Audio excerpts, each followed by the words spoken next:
बिस्मिल्लाहिर्रहमानिर्रहीम। अस्सलाम वालेकुम। मैं हूं सुहेल जावेद। आज 7 जून और इतवार का दिन है। नाजरीन, गिलगित बल्तिस्तान में इंतखाबात का पुरअमन इनेकाद हुआ है, लेकिन भारत की जानिब से इन इंतखाबात को मुस्तरद किया गया है और इन इंतखाबात के हवाले से बाकायदा पाकिस्तान से एहतजाज भी किया है। इस हवाले से बात करेंगे।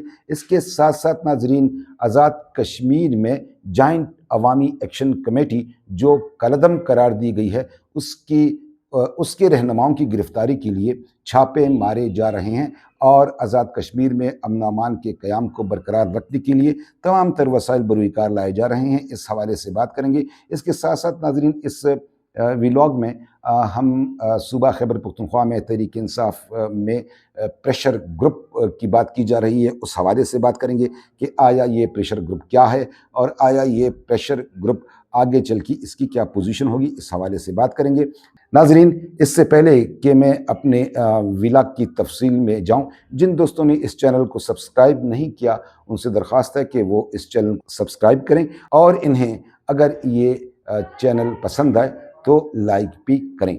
नाजरीन, भारत की तरफ से एक बयान दागा गया है जो इस वक्त सोशल मीडिया के एक्स पर मौजूद है और उनकी वजारत ख़ारजा की तरफ से गिलगित बल्तिस्तान में होने वाले इंतखाबात को मुस्तरद किया गया है और ये दावा किया गया है कि गिलगित बल्तिस्तान भारत का हिस्सा है। ये बड़ी तशवीशनाक बात है और ये पाकिस्तान के अंदरूनी मामलात में खुली मदाखलत है, क्योंकि आज़ाद कश्मीर जो है ये पाकिस्तान का हिस्सा है, गिलगित बल्तिस्तान अब पाकिस्तान का हिस्सा है।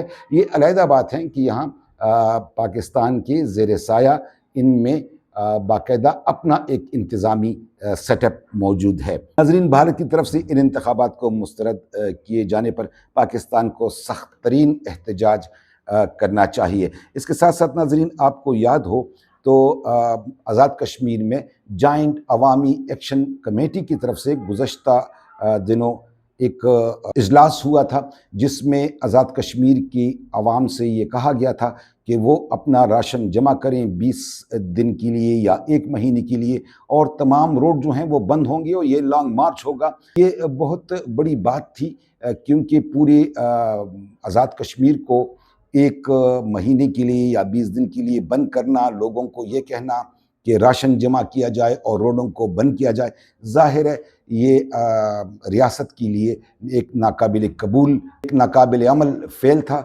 जिसे रियासत ने सख्ती से मुस्तरद कर दिया है। मैं आपको नाज़रीन ये भी बताता चलूँ कि इस वक्त हिंदुस्तान की जो मीडिया है उसमें जनरल बख्शी टाइप के लोग जो हैं वो मुसलसल ये मुतालबा कर रहे हैं कि भारत को जो कलअदम जॉइंट अवामी एक्शन कमेटी है आज़ाद कश्मीर की, इसको मतलब है कि ऊपर उठाना चाहिए और इसकी मदद करनी चाहिए।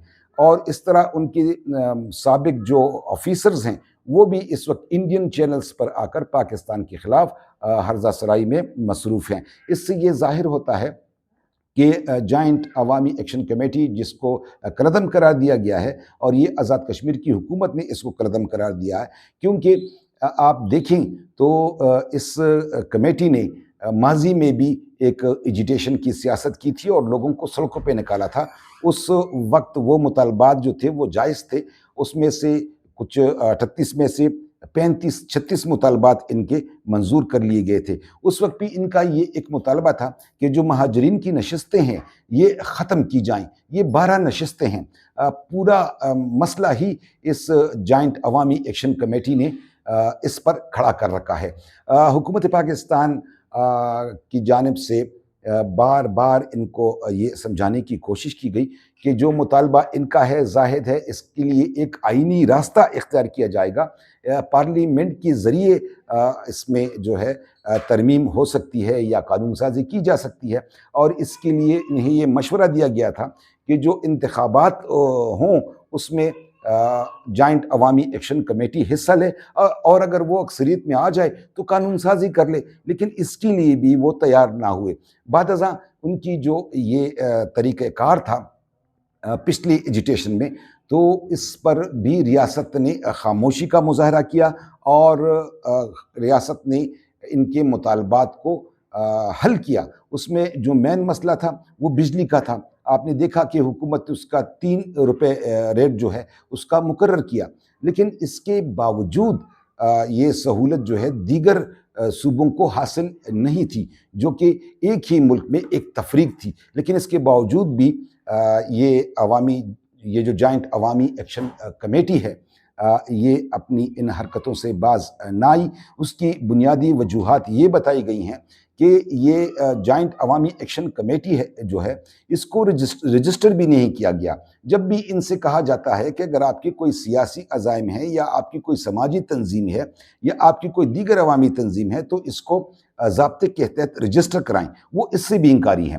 اگر حکومت پاکستان یا آزاد کشمیر کی حکومت کے نمائندے انہیں کہتے ہیں کہ آئیں بیٹھی اور مل بیٹھ کے یہ مسئلہ حل کرتے ہیں تو اس پر بھی یہ بائیکاٹ کر دیتے ہیں۔ یوں یہ ایسے ثبوت بھی اداروں کے ہاتھوں لگے ہیں کہ جس سے یہ ظاہر ہوتا ہے کہ باہر سے ان کو فنڈنگ کی گئی ہے۔ باقاعدہ ہمارے جو مشیر ہیں وزیر اعظم کے رانا ثناء اللہ صاحب، انہوں نے تو اس بارے میں کہا ہے کہ باہر سے باقاعدہ ان کو فنڈنگ ہوتی رہی ہے۔ اب جبکہ اس تنظیم کو کالعدم قرار دیا گیا ہے، اس کے خلاف کارروائی شروع کر دی گئی ہے اور اس کے کارکنوں اور عہدیداروں کو گرفتار کیا جا رہا ہے، اور اس میں آزاد کشمیر کے جو عوام ہیں وہ بھی قانون نافذ کرنے والے اداروں کے ساتھ کھڑے ہیں۔ ناظرین، صوبہ خیبر پختونخوا کے گورنر فیصل کریم کنڈی نے وفاق سے رابطہ کریں گے اور صوبے کے حقوق کے لیے اپنی تمام تر آئینی ذمہ داریاں پوری کریں گے، اور صوبے کے عوام کے لیے ان سے جو کچھ بھی ہو سکتا ہے وہ اس سے پیچھے نہیں ہٹیں گے۔ ناظرین، اس وقت اگر آپ دیکھیں تو خیبر پختونخوا میں ایک پریشر گروپ کی بات کی جا رہی ہے اور کہا جا رہا ہے کہ وزیر اعلیٰ کے ساتھ اراکین اسمبلی کے اختلافات ہیں اور تحریک انصاف کے 15، 20 یا 30، جس کا دعویٰ مشتاق غنی صاحب کر رہے ہیں کہ یہ 30 ارکان کا پریشر گروپ ہے، اور مشتاق غنی صاحب کا کہنا ہے کہ یہ گروپ جو ہے اس کی کوشش ہے کہ بجٹ سے پہلے وزیر اعلیٰ سے ان کی ملاقات ہو جائے اور یہ اپنے مسائل جو ہیں وہ وزیر اعلیٰ کے سامنے رکھیں۔ انہوں نے کہا کہ اگر وزیر اعلیٰ ملاقات کے لیے ٹائم نہیں دیتے اپنے ممبران کو تو یہ ممبران جو بجٹ سیشن ہے اس کا وہ بائیکاٹ کریں گے، اس میں یہ شامل نہیں ہوں گے۔ ناظرین، اگرچہ یہ ایک ظاہری طور پہ کہا جا رہا ہے کہ تحریک انصاف میں اس وقت پریشر گروپ ہیں، لیکن میں سمجھتا ہوں کہ تحریک انصاف میں اس وقت کوئی پریشر گروپ نہیں ہے۔ بدقسمتی سے تحریک انصاف کا اس وقت لیڈر معلوم نہیں ہے، ایک ہی لیڈر ہے اور وہ ہے عمران خان، جو جیل میں ہے۔ اس کے نام پر سیاست ہو رہی ہے، اس کے نام پر صوبے کے وسائل جو ہیں وہ کھائے جا رہے ہیں، لیکن اس صوبے کے عوام کو اس کے ثمرات نہیں مل رہے۔ یہ بہت بڑی بدقسمتی کی بات ہے۔ صوبہ خیبر پختونخوا میں آپ دیکھیں تو اس وقت ترقیاتی عمل نہ ہونے کے برابر ہے، اور اس کے ساتھ ساتھ گندم کا بحران ہے، صوبے میں گیس نہیں ہے، بجلی کا بہت بڑا بحران ہے، عوام پریشان ہیں، مہنگائی کا برا حال ہے، اور ایسے میں تحریک انصاف جو ہے اس میں اختلافات کی خبروں کا آنا، تو میں سمجھتا ہوں یہ سب چائے میں پیالی کا طوفان ہے۔ ان کی ملاقات ہو جائے گی اور یہ اسمبلی اجلاس میں بھی آئیں گے، اور بجٹ سیشن میں بھی یہ پریشر گروپ ہو یا مخالف گروپ ہو یا اختلافات ہوں، یہ سب آخر میں مل بیٹھیں گے اور اس اجلاس میں جو بجٹ کا اجلاس ہوگا اس میں یہ شرکت کریں گے۔